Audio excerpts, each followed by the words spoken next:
Aujourd'hui, c'est opération... Ninja. Non, opération grand froid. Parce qu'on est en Laponie pour essayer la nouvelle Ninja 400. Non, je déconne, on est dans la région de Paris. Et puis de toute façon, elle réchauffe bien le cœur, cette bécane. Je vous montre ?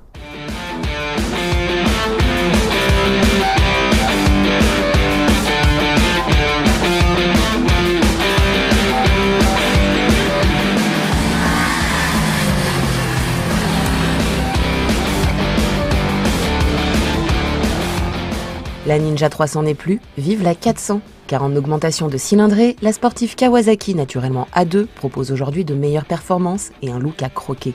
Sublime dans son coloris KRT, avec ses inserts jaunes fluo, venus agrémenter le noir et le vert kawa, elle propose également un faciès racé de vraie sportive. Derrière, la nouvelle définition du feu et du carénage marque sa filiation avec l'étendard de la marque, la ZX10R.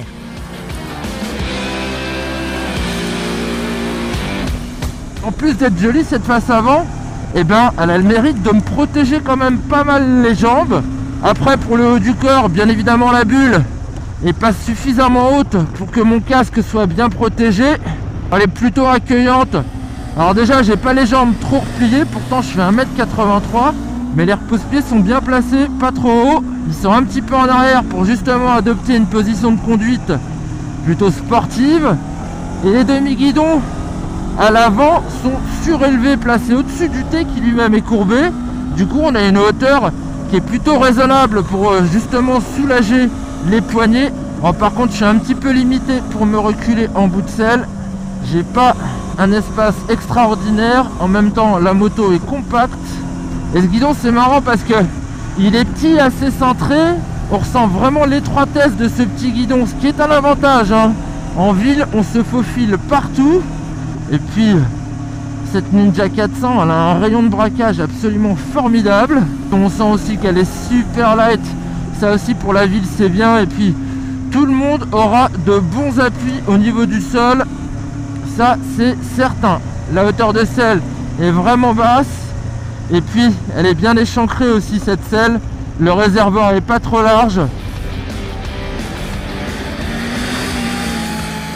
Plus grosse que la 300, la nouvelle Ninja 400 affiche toutefois 6 kg de moins sur la balance.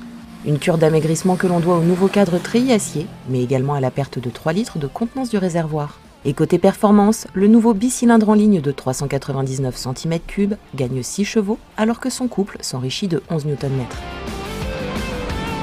Là, on est à 45 chevaux. Alors, il y a un gap par rapport à la 300. Et ce moteur, il est vraiment agréable. On peut le titiller vers les 3000 tours minute, mais surtout il a une allonge qui est vraiment bien. Il est volontaire, il monte très vite dans les tours, il est assez sportif, comme il peut être plus cool. Ah, c'est vraiment le bon compromis en termes de cylindrée. Bon, en revanche, ce moteur il consomme quand même un petit peu, hein. On est à 5,4, 5,5 de moyenne sur notre essai. Bon, faut dire que on l'a pas ménagé, hein, la Ninjet. Mais c'est de sa faute, elle donne envie d'arsouiller. Au niveau suspat, il y a du confort, il y a une bonne capacité d'amortissement. On sent beaucoup de progressivité, notamment à l'arrière. Mais c'est pas trop, justement. Elle est ultra simple à placer en entrée de virage, c'est dingue quoi. Elle est très agile. On beurre la tartine côté gauche aussi facilement qu'on la beurre côté droit. Elle est pas rigoureuse. À l'extrême, c'est sûr, elle n'a pas des suspensions non plus d'hyper sportives. Mais elle a un maintien et une stabilité qui sont convaincants quand on est sur l'angle. Le freinage aussi est très très bien. L'ensemble ne manque pas d'efficacité. L'ABS n'est pas trop sensible avec les pneus de série, là, les Dunlop GPR 300 que je trouve plutôt bons ici.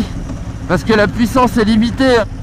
Oh, c'est une bonne petite bécane. Et c'est vraiment la meule parfaite pour les A2 qui voudraient s'initier à une moto type sport, mais pas trop, histoire de faire connaissance avec le segment sans se casser le dos ni se faire trop peur.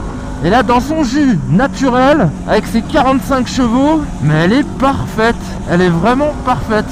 Ninja 400 quoi, pour faire les 400 coups. Et franchement, ça le fait, je valide.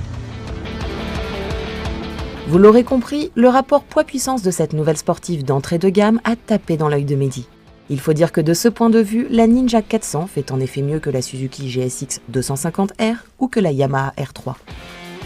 Elle fait également mieux que la Honda CBR 500R et que la Ninja 650 passée en A2, des sportives plus véloces mais beaucoup plus lourdes. Enfin, côté tarif, il y a aussi de quoi se réjouir puisqu'il n'augmente que de 300 € par rapport à l'ancienne 300. Comptez 5 999 € pour la Ninja 400 noire et 6 199 € pour le Colorica RT.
Ninja!